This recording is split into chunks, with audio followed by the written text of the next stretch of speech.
अस्सलाम वालेकुम फ्रेंड्स, कैसे हैं आप सब। आई होप बिल्कुल ठीक होंगे। आज मैं आपको random variable, probability distribution, mean या एक्सपेक्टेशन और वेरिएंस, स्टैंडर्ड डेविएशन के वेरिएंस और ठीक है या वेरिएंस एंड स्टैंडर्ड डेविएशन के बारे में बताऊंगी। सबसे पहले मैं स्टार्ट करती हूँ कि रैंडम वेरिएबल हमारे पास क्या होता है। तो रैंडम वेरिएबल को हम डिनोट करते हैं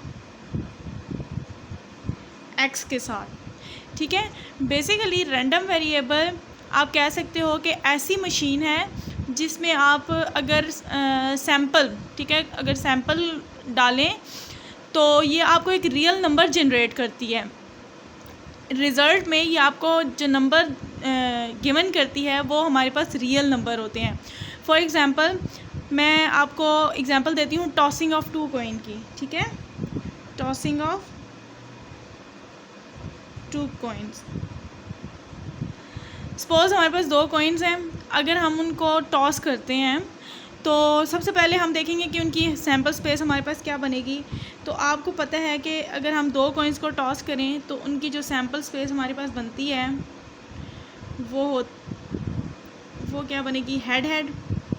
ठीक है, हेड टेल, टेल हेड और टेल टेल।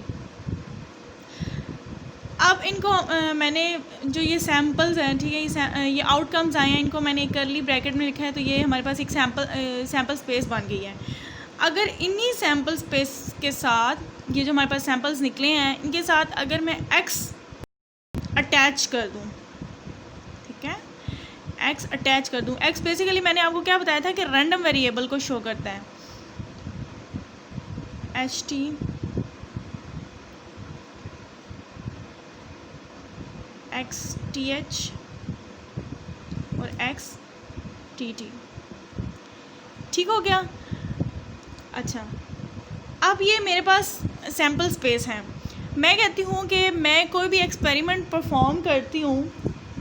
अभी क्वेश्चन में हमें गिवन है, ठीक है, क्वेश्चन में आपको कोई भी एक्सपेरिमेंट मैं परफॉर्म करती हूँ तो वहाँ पे मेरे पास आया है कि नंबर ऑफ़ हेड जो हैं वो माइनस है नंबर ऑफ़ टेल के। अब ये एक तरह का ये हमारे पास क्या कह सकते हो आप, रैंडम वेरिएबल इससे जनरेट करने हैं, मैंने रैंडम वैल्यू निकालनी है। तो ये आपके पास कोई भी एक तरह का एक्सपेरिमेंट है। ठीक है, एक्सपेरिमेंट है। अब ये इसमें अगर मैं जैसे जैसे सैम्पल स्पेस डालती जाऊँगी तो ये मुझे रियल नंबर देते जाएंगे। जैसे ये मैंने आपको बोला है कि मैंने 2 कॉइन्स को टॉस किया तो मेरे पास सैम्पल स्पेस आई है, फिर मैंने उसके साथ एक एक्स रैंडम वेरिएबल जिसे हम डिनोट करते हैं उनको अटैच किया। अब मैं इसी को अगर इस एक्सपेरिमेंट में परफॉर्म करूँ तो मैं कैसे करूँगी कि देखो, जैसे मैं फर्स्ट वाला जो सैम्पल स्पेस है उसको मैं एक्सपेरिमेंट पे लगाती हूँ तो देखो मेरे पास यहाँ पे नंबर ऑफ़ हेड कितने हैं, 2 हैं। ठीक है, और नंबर ऑफ़ टेल कितने हैं, 0 हैं। तो मेरा पहला रैंडम वेरिएबल यहाँ से क्या निकला, पहला रियल नंबर जो जनरेट हुआ वो 2 हुआ। ठीक है, अब सेकंड वाले पे मैं लगाऊँ, नंबर ऑफ़ हेड इधर कितने हैं, 1 है। ठीक है, नंबर ऑफ़ टेल कितने हैं, 0 है, सॉरी 1 है, नंबर ऑफ़ टेल भी यहाँ पे 1 है। तो मेरा रियल नंबर क्या आया, 0। इसी तरह the third one, number of head इधर 1 है, नंबर ऑफ़ टेल भी 1 है, तो 0। सेम मेरे पास यहाँ पर अगर मैं इसको इस एक्सपेरिमेंट पे में डालूँ तो कैसे, देखिए नंबर ऑफ़ हेड मेरे पास यहाँ पे कितने हैं, 0 हैं, और नंबर ऑफ़ टेल कितने हैं, 2 हैं। तो मेरे पास रियल नंबर कौन सा जनरेट हुआ, -2। अब ये जो वैल्यूज़ मेरे पास आई हैं ना, ये बेसिकली रियल नंबर और रैंडम वैल्यूज़ मेरे पास आई हैं। ये रियल नंबर जनरेट हुए हैं, मेरे पास रैंडम वैल्यूज़ आई हैं। अच्छा, अब मैं इनको क्या करूँगी कि मैं इनको लिख देती हूँ इस तरह। ठीक हो गया,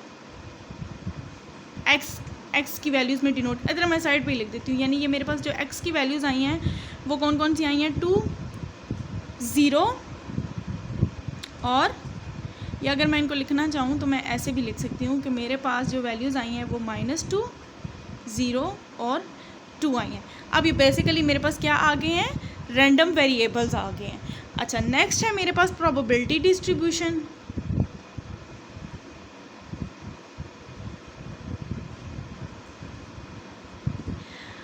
प्रोबेबिलिटी डिस्ट्रीब्यूशन क्या होता है। इसी एग्जांपल को लेके मैं आपको समझाऊंगी कि मेरे जो प्रोबेबिलिटी डिस्ट्रीब्यूशन है वो क्या होता है कि जब जो भी आपके पास रैंडम वेरिएबल्स आते हैं, ठीक है, जैसे ये मैंने एग्जांपल्स में मैंने यहाँ पे रैंडम वेरिएबल्स निकाल लिए हैं। आपके पास जो भी रैंडम वेरिएबल्स आते हैं, फॉर एग्जांपल ये -2 है, 0 है, ये 2 मेरे पास रैंडम वेरिएबल आया, ठीक है।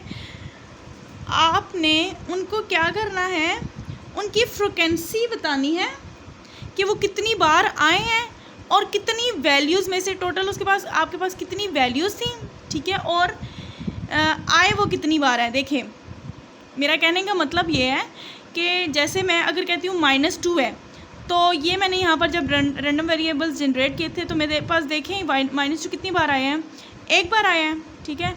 आया कितने में से है, टोटल वैल्यूज़ कितनी थी, 1 2 3 4 में से, तो मैं इसको लिख देती हूँ 1/4। बेसिकली ये मेरे पास प्रोबेबिलिटी डिस्ट्रीब्यूशन बन रही है। प्रोबेबिलिटी डिस्ट्रीब्यूशन को हम डिनोट करते हैं P(x) से। सेम इसी तरह मैं कहूँगी कि ज़ीरो की वैल्यू क्या हमारे पास फ्रिक्वेंसी आएगी और टोटल कितनी है उसकी रिस्पेक्टिव फ्रिक्वेंसी के साथ मैं लिख दूँगी, तो मेरे पास प्रोबेबिलिटी डिस्ट्रीब्यूशन बन जाएगी।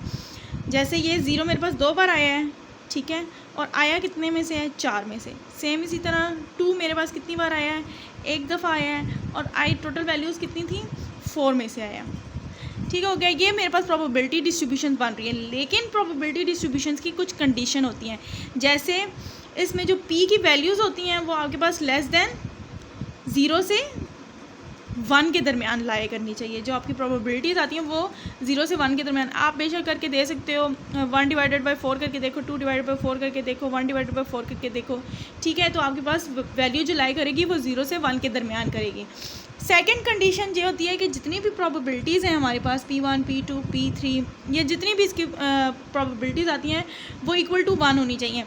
कैसे, वो मैं आपको बताती हूँ। देखें अगर हम इनको ऐड करते हैं 2 1 3 1 4, तो ये कितनी बार आ रही है, इसकी सम ऑफ P(x) कितना आ रहा है हमारा, ये हमारे पास आ रहा है 4/4 विच इज़ इक्वल टू 1। तो ये यहाँ पे प्रूव हो गया। ये हमारे पास बेसिकली प्रोबेबिलिटी डिस्ट्रीब्यूशन होती है। थर्ड चीज़ मेरे पास आ गई है मीन या एक्सपेक्टेशन। आपको पता है मीन जो होता है उसको हम क्या कहते हैं, म्यू बोलते हैं, ठीक है। पॉपुलेशन मीन उसको म्यू से डिनोट करते हैं। उसके अलावा एक्सपेक्टेशन जो है वो E(x) है, ये भी बेसिकली हमारे पास मीन ही होता है। या म्यू से डिनोट करते हो या E(x) से, और इसका फार्मूला हमारे पास होता है सम ऑफ xi P(i). अब ये वैल्यू कैसे निकलेगी, देखें यहाँ पे मैं आपको इसकी एग्जांपल ऐसे दूंगी कि जैसे देखो ये मेरे पास x की वैल्यूज़ हैं, ठीक है। इसी को लेके एग्जांपल को मैं चलती हूँ आगे, -2 0 2। अच्छा, नेक्स्ट मेरे पास यहाँ पे P(x) की वैल्यूज़ निकली हैं। P(x) की वैल्यू कितनी निकली थी, 1/4, ये 2/4, और ये मेरे पास 1/4 आया था, ठीक है। अब मुझे चाहिए सम ऑफ xi Pi। तो सम ऑफ xi Pi मेरे पास तभी निकलेगा जब xi और Pi का कॉलम मेरे पास होगा तो उसका सम बनाऊंगी। तो xi Pi का कॉलम मैं बनाती हूँ। अब ये कैसे वैल्यू आएगी, -2, इसको इससे मल्टीप्लाई करें, /4, -2/4, ये क्या हो जाएगा, ये 0/4 हो जाएगा, और ये क्या हो जाएगा, ये मेरे पास 2/4 हो जाएगा। तो इसका सम मेरे पास जो आता है सम ऑफ xi Pi के कॉलम को जब आप ऐड करते हो तो वो सम ऑफ xi Pi, तो इसका मीन मेरे पास ये देखिए -2/4 जो है ना वो 2/4 से कैंसिल हो गया, और ये ऑलरेडी 0 है, तो मीन मेरा यहाँ पर 0 आ रहा है। नेक्स्ट हमारे पास आ जाता है वेरिएंस या स्टैंडर्ड डेविएशन। अब हमारे पास वेरिएंस या स्टैंडर्ड डेविएशन, सबसे पहले बात यह है कि इसको डिनोट किससे करते हैं। तो वेरिएंस को तो हम डिनोट करते हैं वैसे सिग्मा स्क्वायर से, ठीक है, और स्टैंडर्ड डेविएशन को हम करते हैं जी सिग्मा से, ऐसा ही है। इसके अलावा हमारे पास यहाँ पर जो वेरिएंस होता है वो किसके इक्वल होगा, यहाँ पर मेरे पास वेरिएंस आएगा E(x)² माइनस E(x) का होल स्क्वायर। ये तो हमारे पास मीन का स्क्वायर हो जाता है, ठीक है। ये E(x)² मेरे पास कैसे आएगा, तो उसके लिए मेरे पास यहाँ पे फार्मूला होता है सम ऑफ x² P(x). यहाँ से हम सम ऑफ x² की वैल्यू फाइंड आउट कर लेंगे। तो देखो मेरे पास x² sum of x square निकालने के लिए एक्स स्क्वायर के कॉलम को पी ऑफ एक्स से मल्टीप्लाई करना पड़ेगा। मैं अगर यहीं पे ये जो मैंने एग्जांपल निकाली है इसी पे मैं यहाँ पर अगर एक्स स्क्वायर का कॉलम बना दूँ इस साइड पे, ठीक है, तो कैसे बनाऊँगी, 2 2 4, ये माइनस माइनस प्लस हो जाएगा, ये 0 आ जाएगा, ये 2 2 4 आ जाएगा, ठीक है। अब नेक्स्ट कॉलम मैं बनाती हूँ x square P of x का। तो x square P of x का मतलब क्या है कि एक्स स्क्वायर के कॉलम को पी ऑफ एक्स से मैं मल्टीप्लाई करूँगी, 4 1 4/4, ठीक है, ये 0 2 0/4 और ये 4 1 4/4 आ जाएगा। ऐसा ही है, तो ये मेरे पास क्या आएगा, 8/4। तो ये अगर मैं इसकी कटिंग कर लूँ 4 सिंप्लीफाई करने के बाद 4 1 4 2 are 8, तो इसकी वैल्यू मेरे पास क्या आ जाएगी, 2 आ जाएगी। अच्छा, अब मैं इसको इसमें पुट आउट कर रही हूँ। कैसे, वेरिएंस निकालने के लिए ई of x square minus E of x का होल स्क्वायर, या आप क्या कह देते हो म्यू का होल स्क्वायर, बेसिकली ये मीन का होल स्क्वायर होता है। तो ई ऑफ एक्स स्क्वायर मैंने क्या निकाला है यहाँ पे, 2 का स्क्वायर, ठीक है, माइनस मीन मेरे पास क्या था, या ई ऑफ एक्स, देखो मीन म्यू और ई ऑफ एक्स और म्यू एक ही चीज़ है, ये सेम है, ठीक हो गया। इसे हम ई ऑफ एक्स को म्यू से भी डिनोट करते हैं और ई ऑफ एक्स से भी डिनोट करते हैं, मीन और एक्सपेक्टेशन एक ही चीज़ है। तो मेरे पास म्यू क्या आया, मीन की वैल्यू 0 0 का स्क्वायर, तो ये मेरे पास वैल्यू क्या आ जाती है, sorry E of x square ही मेरे पास जो है वो 2 निकला है। E means sum X square of X जिस है ई ऑफ एक्स स्क्वायर, ये ऑलरेडी मेरे पास 2 निकला और 2 माइनस 0 का स्क्वायर 0, और मेरे पास वेरिएंस की वैल्यू क्या आ रही है, 2 आ रही है। स्टैंडर्ड डेविएशन निकालती हूँ मैं, तो स्टैंडर्ड डेविएशन का मतलब क्या है कि स्टैंडर्ड डेविएशन बेसिकली हमारे पास क्या होता है, पॉजिटिव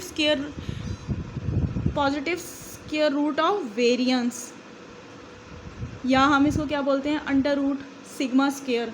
तो ये बेसिकली हमारे पास सिग्मा स्क्वायर निकला है। अगर हम 2 का अंडर रूट, हमारे पास स्टैंडर्ड डेविएशन आ गया। जी, ये थी मेरी आज की वीडियो जिसमें मैंने आपको रैंडम वेरिएबल का बताया है, प्रोबेबिलिटी डिस्ट्रीब्यूशन का बताया है, मीन और एक्सपेक्टेशन का बताया है, और वेरिएंस और स्टैंडर्ड डेविएशन बताया है कि कैसे निकलता है। आई होप मेरी वीडियो आपको पसंद आई होगी। अगर आपको मेरी वीडियो पसंद आई है तो प्लीज़ मेरे चैनल को सब्सक्राइब कर दें और मेरी वीडियो को लाइक कर दें। Thank you.